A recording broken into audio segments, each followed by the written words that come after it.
বিশ্বব্যাপী শ্রমজীবী মানুষের আন্দোলন সংগ্রামের স্বীকৃতির দিন পহেলা মে। এবছরের প্রতিপাদ্য সুস্থ শ্রমিক কর্মঘাত, আসবে এবার নবপ্রভাত। দিনটিকে ঘিরে নানা আয়োজন থাকে শ্রমিক সংগঠনগুলোর। বাদ্য বাজিয়ে লাল সাদা টি শার্ট আর মাথায় কাপড় বেঁধে র্যালিতে অংশ নেন মেহনতি মানুষ।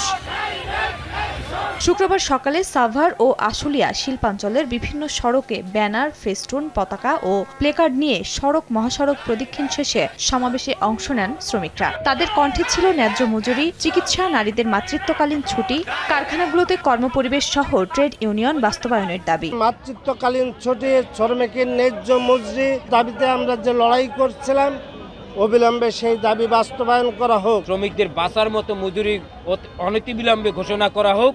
চট্টগ্রাম নগরীর গরিবুল্লাহ শাহের মাজার এলাকা থেকে বর্ণাঢ্য শোভাযাত্রা বের হয়। প্লেকার্ডে তুলে ধরা হয় শ্রম অধিকার বিষয়ক বিভিন্ন স্লোগান। নিরাপত্তা, কর্মঘণ্টা, ন্যায্য মজুরি বাস্তবায়নের দাবি তুলে ধরেন শ্রমিকরা। যাদের ঘামের বদলে আজকে বাংলাদেশ গড়ে উঠেছে, তাদের যথাযথ মূল্যায়ন হবে। শ্রমিক শুধু উৎপাদনের যন্ত্র নয়, শ্রমিক হচ্ছে এই দেশের অর্থনীতির চালিকার শক্তি।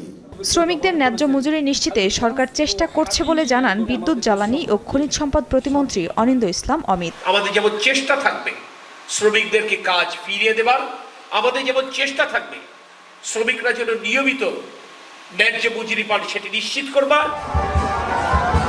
শ্রমিকদের হাত ধরে নির্মাণ হয় সভ্যতা, দেশের উন্নয়নে তাদের অবদান অগ্রগামী। খেটে খাওয়া মানুষের জীবনমান উন্নয়নে সরকারকে কার্যকর উদ্যোগ নেওয়ার আহ্বান শ্রমিক নেতাদের। শ্রমিকদের জন্য প্রতিটি জেলায় একটি করে স্বতন্ত্র স্কুল ও হাসপাতাল নির্মাণের দাবিও তোলেন তারা। এখানে যেন একটি সরকারি বড় ধরনের হাসপাতাল হয়, যাতে করে এই এলাকার শ্রমিকরা যেন সেখানে সুচিকিৎসা নিতে পারে।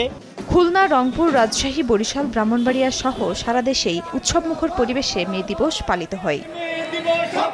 খাদিজা স্বপ্না, সময় সংবাদ।